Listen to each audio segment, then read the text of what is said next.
Hello everyone, स्वागत है आप सबका आपके लर्निंग प्लेटफॉर्म केटी एकेडमी पर। ये वीडियो मैथमेटिक्स प्लेलिस्ट आरंभ बैच में सेकंड वीडियो होने वाली है। पिछली वीडियो में हमने नंबर सिस्टम्स के बेसिक्स की बात की थी और एक स्टेप आगे बढ़ाते हुए आज की वीडियो में हम अगला कॉन्सेप्ट एचसीएफ और एलसीएम समझेंगे, highest common factor and least common multiple. तो चलिए शुरू करते हैं। आज की वीडियो पे आने से पहले मैं पिछले वीडियो में दिए गए प्रैक्टिस क्वेश्चंस को सॉल्व करवाऊंगा ताकि आपको जो पिछले वीडियोस में आपने जो प्रैक्टिस क्वेश्चन सॉल्व किए हैं आपको उनके आंसर्स मिल जाए। पहला क्वेश्चन बहुत सिंपल सा था कि 1.5 जो है वो एक रैशनल नंबर है या नहीं। जब 1.5 की बात करते हैं तो ये मिक्स फ्रैक्शन होता है, जिसको सॉल्व करेंगे तो 3/2। ठीक है, नेक्स्ट वीडियो में हम जो मिक्स फ्रैक्शंस होते हैं उनके बारे में डिटेल में देखेंगे। तो अभी के लिए बस इतना ही समझ लीजिए कि ये 3/2 हो जाएगा। तो देखिए यहाँ पर हमने रैशनल नंबर की बेसिक जो कैरेक्टरिस्टिक पढ़ी थी वो ये थी कि p/q की फॉर्म में होते हैं और ये यहाँ पर q 0 नहीं होता है। ठीक है, q 0 नहीं होना चाहिए। तो यहाँ पर q 2 है तो ये एक रैशनल नंबर है। ठीक है, उसके अलावा डिटरमाइन करना है कि ये जो डेसिमल में नंबर है, ये रूट वाला जो नंबर है, ये रैशनल है या फिर इरैशनल है। तो जब हमने डेसिमल एक्सप्रेशन की दशमलव प्रसार की बात की थी तो हमने एक कंडीशन देखी थी कि अगर रैशनल होना है तो टर्मिनेटिंग होगा या तो टर्मिनेटिंग है, या फिर अगर टर्मिनेटिंग नहीं है तो नॉन टर्मिनेटिंग रिपीट होना चाहिए, अशांत आवृत्ति होनी चाहिए रैशनल में। और इरैशनल में हमने देखा था कि नॉन टर्मिनेटिंग होगा और साथ में नॉन रिपीटिंग भी होगा, रिपीट नहीं होगा। ठीक है, ये हमने देखा था। तो यहाँ पर देखिए ये टर्मिनेटिंग है, ए भी टर्मिनेटिंग है, सी भी टर्मिनेटिंग है और डी भी टर्मिनेटिंग ही है। तो ये सब रैशनल नंबर्स हैं। √3 की बात करें, √3 की बात जब हम करते हैं तो रूट को जब हम डेसिमल्स में या फिर इसको सॉल्व करते हैं तो इसकी वैल्यू निकालेंगे तो 1.73205008 ऐसे कंटिन्यू होती रहेगी। ठीक है, और ये क्या हो रही है, ये यहाँ पर नॉन टर्मिनेटिंग है, अशांत है, लेकिन अनावृत्ति भी है। ठीक है, रिपीट नहीं हो रही, नॉन रिपीटिंग भी है। तो ये एक इरैशनल नंबर होगा। क्या 0 एक रैशनल नंबर होता है? जी हाँ, 0 एक रैशनल नंबर होता है। कैसे? 0/10, 0/15। आप कोई भी नंबर देख सकते हो इसके डिनोमिनेटर में, ठीक है, इसके हर में, और वो 0 नहीं होगा। बस अंश मतलब कि न्यूमरेटर 0 हो सकता है लेकिन डिनोमिनेटर 0 नहीं होना चाहिए। दो एग्जांपल्स प्रॉपर और इम्प्रॉपर फ्रैक्शंस के। प्रॉपर फ्रैक्शंस और इम्प्रॉपर फ्रैक्शंस क्या होते हैं बेसिकली, जो हमने पिछली वीडियो में बात की थी थोड़ी सी, और हम फ्रैक्शंस वाली वीडियो में इनको डिटेल में देखेंगे। तो प्रॉपर फ्रैक्शंस क्या होते हैं? जिसमें जो न्यूमरेटर होता है, ठीक है, वो छोटा होता है डिनोमिनेटर से, और इम्प्रॉपर फ्रैक्शंस जो होते हैं उसमें न्यूमरेटर बड़ा होता है डिनोमिनेटर से। तो प्रॉपर फ्रैक्शंस का जो एग्जाम्पल आएगा वो आ जाएगा आपका 3/8, और इम्प्रॉपर फ्रैक्शंस का एग्जाम्पल जो आएगा वो 8/3 मान लीजिए, या फिर कोई और भी एग्जाम्पल, कॉन्सेप्ट यही रहेगा। उसके अलावा even numbers, odd numbers, prime numbers, composite number, perfect number 0 से 20 के बीच में, सम, विषम, अभाज्य, भाज्य और परिपूर्ण संख्या। परिपूर्ण संख्या तो एक ही होती है 6। ठीक है, बाकी इवन नंबर्स 2 के टेबल वाले, ऑड नंबर्स उसके अलावा जो भी होगा, प्राइम नंबर्स 2, 3, 5, 7 एज ऑन, जिनके 2 ही फैक्टर्स होते हैं वो नंबर खुद, और 1। उसके अलावा कंपोजिट नंबर, प्राइम नंबर के अलावा सारे नंबर कंपोजिट होंगे। ठीक है, आई होप यहाँ तक क्लियर होगा आपको। तो चलिए आगे चलते हैं और देखते हैं अगला concept, LCM, lowest common multiple. पहले मल्टीपल समझते हैं। मल्टीपल क्या होता है एक्चुअल में? देखिए, मल्टीपल को बहुत सीधी भाषा में अगर मैं कहूँ तो मल्टीपल का मतलब होता है किसी भी संख्या के पहाड़े में टेबल में आने वाली संख्या जो होती है। जैसे मान लीजिए 2 का टेबल या 5 का टेबल, जो एग्जाम्पल दे रखा है, 5 का टेबल लिया तो 5 के टेबल में 10, 15, 20 ऐसे। तो ये टेबल में जो नंबर्स आ रहे हैं। और अगर इसको मैथ्स की भाषा में बताऊँ, गणित की भाषा में अगर इसको समझें, तो जितने भी नंबर्स जो कि कम्प्लीटली डिविजिबल होते हैं, पूरी तरह से विभाजित हो जाते हैं जिस भी संख्या से, दी गई संख्या से, तो उसको हम उस दी गई संख्या के मल्टीपल या फिर अपवर्त्य कहते हैं। जैसे दी गई संख्या 5 थी, इससे 5, 10, 15, 20 ये सब पूरी तरह से विभाजित हो सकते हैं, रिमाइंडर में कुछ नहीं बचेगा। तो इस वजह से ये एक अपवर्त्य या फिर मल्टीपल्स हो गए 5 के। बेसिक बात है कि हर नंबर का सबसे छोटा मल्टीपल वो नंबर खुद होता है। 5 का सबसे छोटा मल्टीपल 5 ही होगा। हर नंबर के इनफाइनाइट मल्टीपल्स होते हैं, अनगिनत अपवर्त्य होते हैं, क्योंकि ये चलता जाएगा टेबल तो। और मल्टीपल 0 का जो मल्टीपल होता है वो 0 ही होता है। ठीक है, ये थी बेसिक बातें कुछ। अच्छा देखो, मल्टीपल समझ में आया, कॉमन मल्टीपल समझिए।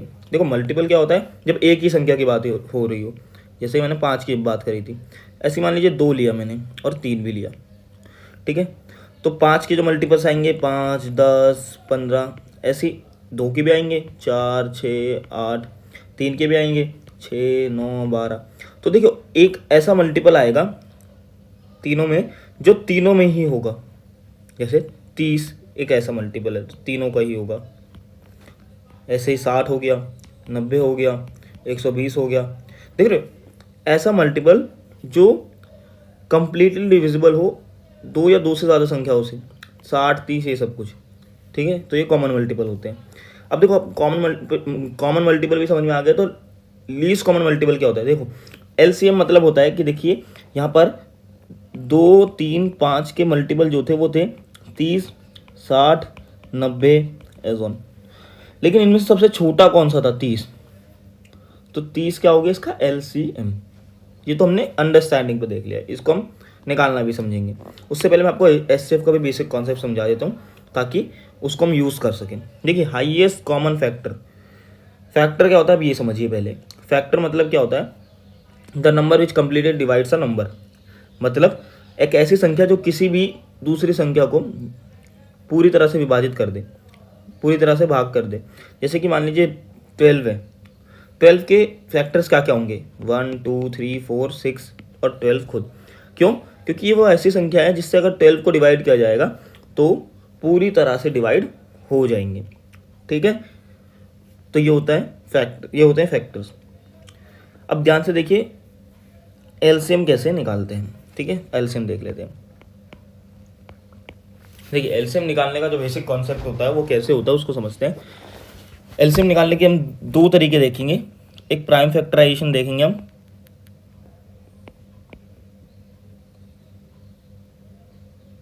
प्राइम फैक्टराइजेशन के बाद में हम डिवीजन मेथड भी देखेंगे। प्राइम फैक्टराइजेशन जिसको हम अभाज्य गुणनखंड विधि कहते हैं। अभाज्य गुणनखंड, आपको गुणनखंड समझ में आ गए थे, फैक्टर समझ में आ गए थे, और अभाज्य मतलब जब वही गुणनखंड सिर्फ अभाज्य हो, प्राइम नंबर्स वाले हों। तो देख ले, मान लेते हैं एक एग्जाम्पल ले लेते हैं, 10, 15 और 20, चलिए ये ले लेते हैं। तो इसके हमें देखने हैं कि इसके गुणनखंड जो होंगे वो क्या क्या होंगे, ठीक है। सॉरी, इसका एलसीएम क्या होगा।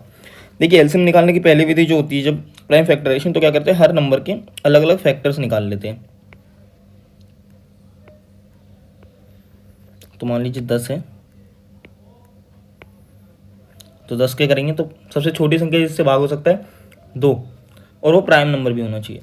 तो 2 ही है सबसे छोटी प्राइम नंबर जिससे भाग हो सकता है। 2 से करेंगे तो 5 पर भाग हुआ, क्या 5 2 से भाग होगा, नहीं। 3 से होगा, नहीं। 5 से होगा, तो 5 से 1 पर।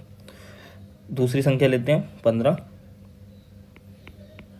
15 2 से होगी, नहीं होगी। तो अगली बड़ी संख्या अगली सबसे छोटी संख्या कौन सी, 3, 3 से 5 पर, 5 से 1 पर, ठीक है।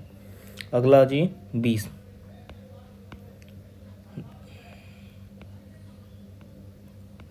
20 को तो करेंगे तो 2 से 10 पर, 2 से 5 पर, 5 से 1 पर भाग हो जाएगा, ठीक है। ये आ गया। अब इनके सब जितने भी गुणनखंड आए हैं इनको देख लीजिए इनके सामने। 10 के सामने इसके सारे गुणनखंड, 2 गुना 5, 15 के सामने इसके सारे गुणनखंड, 3 गुना 5, और 20 के सामने इसके सारे गुणनखंड, 2 गुना 5, ठीक है। अब ध्यान से देखना, ये वाला जो स्टेप मैं करने जा रहा हूँ अगला, जो कॉमन होते हैं ना, पेयर्स बनाने होते हैं बेसिकली। अगर तीनों में कुछ कॉमन आ रहा है तो फिर तो अच्छी बात है, अगर नहीं आ रहा तो अगर 2 भी कॉमन आ रहे हैं हर नंबर के लिए तो वो भी चलेगा, ठीक है। देखिए 5 तो यहाँ भी था, यहाँ भी था, और ये यहाँ भी था, तो 5 कॉमन आ गया। जो कॉमन आ जाता है उसको एक बार लिख लिया, ठीक है। बाकी जिसके पेयर बन रहे होते हैं, जैसे यहाँ पर देखिए 2 है, ये रहा 2, तो ये भी मल्टीप्लाई में 2 एक बार हो गया। देखो उभयनिष्ठ पद गुना बचे हुए पद, common factors into left out factors. तो कॉमन वाले लिख लियो, जो बचे वो सब कुछ ऐसे लिख दीजिए, 3 गुना 2, तो 5 गुना 2 10, 3 दूनी 6, और ये मल्टीप्लाई करने पे हमारा 60 आएगा, ठीक है। तो 60 क्या हो गया, कॉमन मल्टीपल हो गया इन तीनों का, सबसे छोटा कॉमन मल्टीपल। ठीक है, तो ये एक तरीका होता है। आई होप यहाँ तक समझ में आ गया होगा। दूसरा तरीका जो बहुत सिंपल सा होता है, जिसमें बेसिक्स पर क्लियर होना जरूरी है, आपको पहला तरीका समझना पड़ेगा इसके लिए, तभी आप दूसरा समझ पाओगे। इसमें क्या होता है, तीनों को एक साथ ले लेते हैं, उनको डिवीजन मेथड कहते हैं।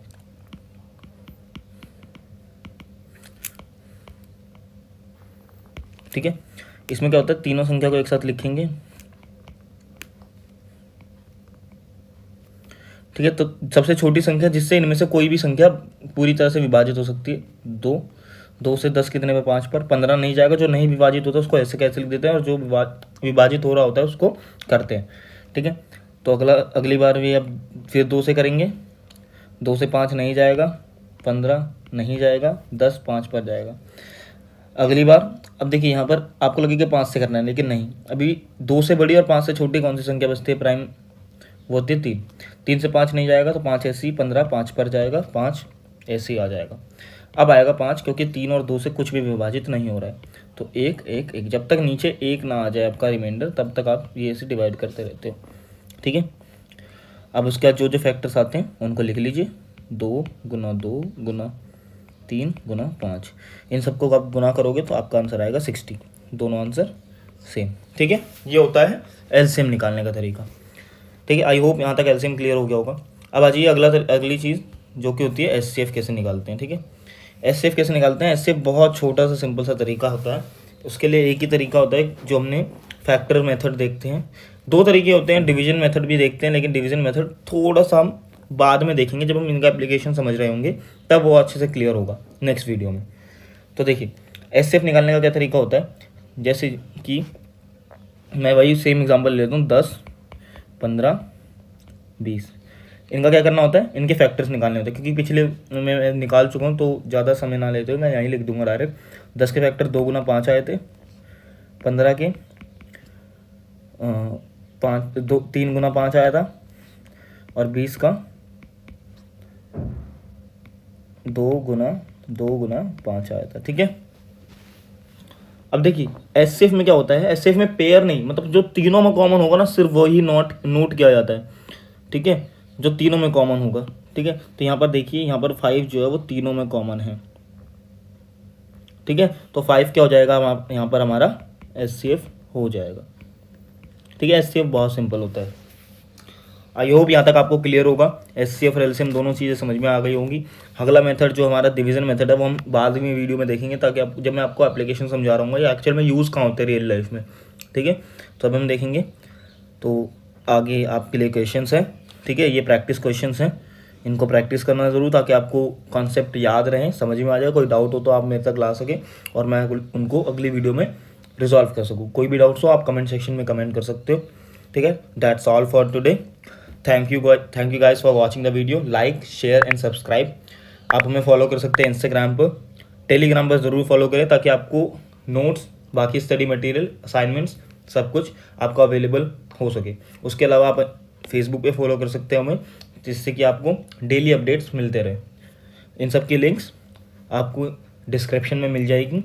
कोई डाउट्स हो कमेंट सेक्शन में कमेंट करिए, so that I can resolve them. Thank you guys, thanks for watching the video.